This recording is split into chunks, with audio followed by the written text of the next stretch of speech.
Shalom, bangkit dan bercahayalah. Senang dapat menjumpai Bapak Ibu Saudara kembali dalam Daily Devotion hari ini. Dan saya percaya kita semua dalam perlindungan Tuhan. Dan hari ini kita akan belajar dari kitab Yosua pasal yang ke-7 ayat 1 sampai 26. Dan saya akan berikan tema satu orang saja.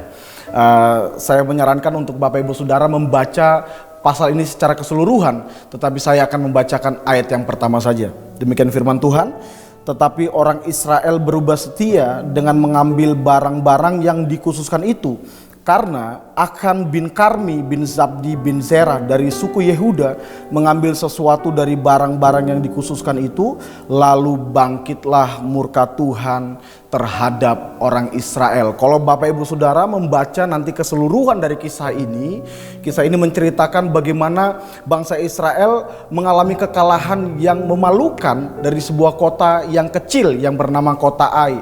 Padahal di pasal sebelumnya, sebelum pasal 7 ini, orang Israel itu baru mengalami sebuah kemenangan yang besar. Mereka mengalahkan bangsa Yeriko. Temboknya yang begitu hebat, temboknya yang begitu tebal itu dapat dihancurkan. Bahkan mereka bisa menerobos masuk karena pertolongan Tuhan. Tetapi di kisah ini, kisah yang sangat kontradiktif daripada yang sebelumnya. Di kisah ini, waktu mereka akan menghadapi kota kecil, mereka justru dikalahkan.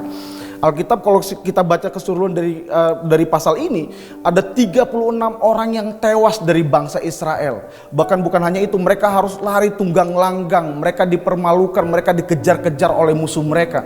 Padahal mereka sedang menghadapi musuh yang tidak kuat. Kota ini lemah sebenarnya.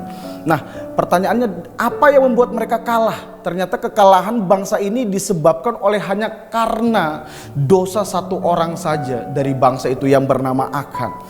Akan ini kemudian dikuasai oleh egonya, keinginannya, sehingga kemudian dia melanggar apa yang sudah Tuhan perintahkan. Dia tidak mentaati perintah Tuhan, sehingga kemudian dosanya itu, ketidaktaatannya itu telah mempengaruhi seluruh bangsa Israel.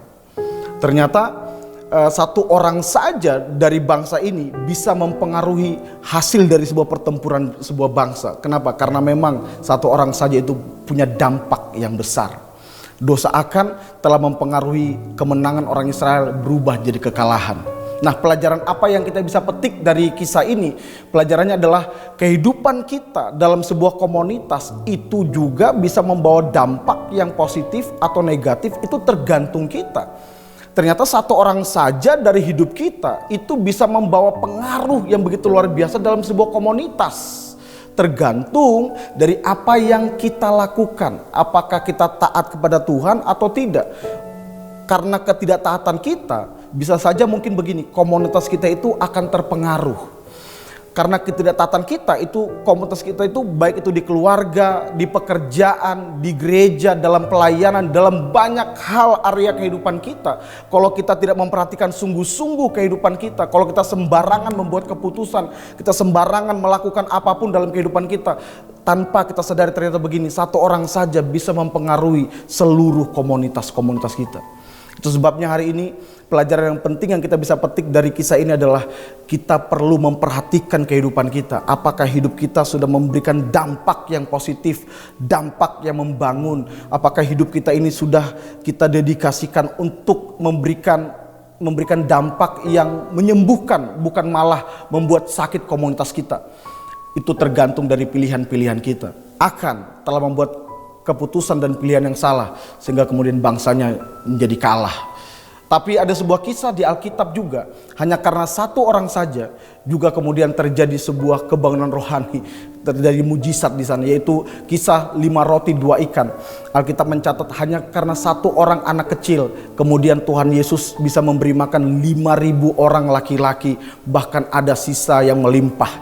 Kenapa? Karena ada satu orang anak kecil yang memberikan hidupnya, memberikan apa yang dimiliki kepada Tuhan. Hidupnya membawa dampak. Hari ini putuskan dalam hidup saudara, biar hidup saudara membawa dampak yang positif, dampak yang membangun dalam komunitas di mana Tuhan tempatkan Bapak Ibu Saudara, supaya kemudian gini nama Tuhan dipuji, dipermuliakan. Selamat memberi dampak, dan saya berdoa biar satu orang saja, itu adalah saudara dan saya, yang membangun, yang memberikan dampak yang positif di tengah-tengah komunitas kita. Mari kita berdoa. Terima kasih buat kebenaran firman-Mu hari ini Tuhan. Biar satu orang saja ini adalah hidup kami yang memberi dampak yang positif kepada komunitas-komunitas di mana Tuhan tempatkan kami, di keluarga, di pekerjaan, di pelayanan, dimanapun Tuhan tempatkan kami. Biar kami membawa dampak yang positif. Kami belajar dari kisah Akan ini Tuhan. Kami nggak mau sembarangan dengan hidup kami. Kami tidak mau karena keinginan kami kemudian kami jadi tidak taat kepada Tuhan, kemudian itu merugikan banyak orang. Tapi kami mau hidup kami ini justru memberi dampak yang positif dimanapun Tuhan tempatkan kami. Aku berdoa buat umat-umat-Mu dimanapun mereka berada, biar Engkau terus tolong mereka untuk mereka bisa membawa dampak yang positif, dampak yang membangun di tengah-tengah komunitas mereka. Dalam nama Yesus kami berdoa, kami bersyukur. Amin. Satu orang saja bisa menjadi pembeda kalau saudara mau dipakai oleh Tuhan. God bless you.